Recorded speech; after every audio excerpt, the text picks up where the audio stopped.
everybody seems to be talking about and dealing with are cold weather. We have a freeze warning now for a fifth straight night. And this cold snap is turning out to be unlike anything we've experienced here in decades. Today, our morning low at Sky Harbor dropped below 32 for the fourth straight day.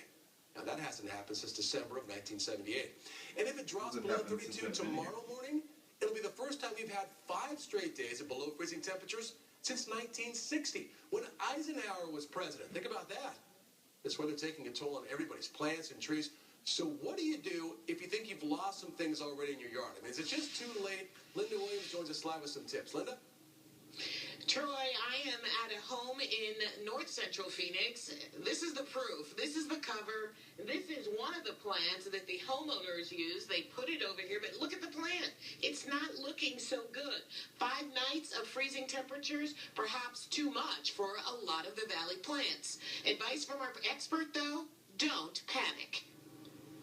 Homeowner Shannon a little surprised at the damage the freeze did to plants and bushes around her house. We covered the entire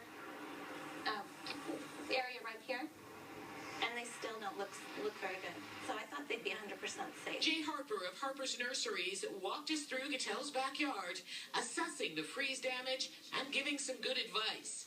It didn't take an expert, however, to know this basil plant is not going to make it. Where the bark is actually split and come off. Is that it? Yeah, it's basil. Was basil.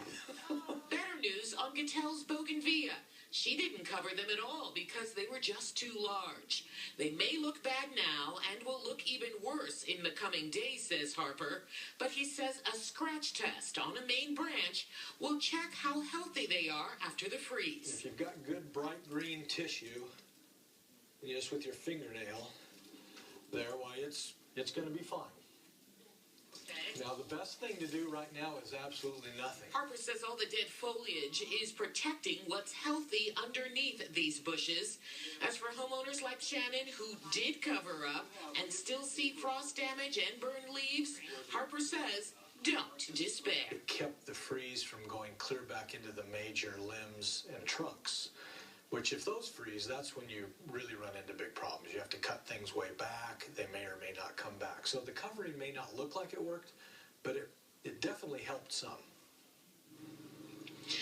And in the coming days and weeks, it's probably going to look worse before it looks better.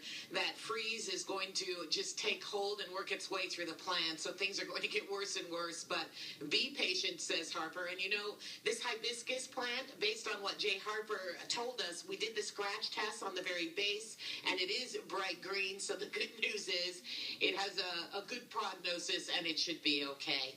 Once again, you should cover once again for tonight, because we are heading to those below freezing temperatures. Reporting live in Phoenix, I'm Linda Williams, Fox 10 News. Wow, that hibiscus is coming back?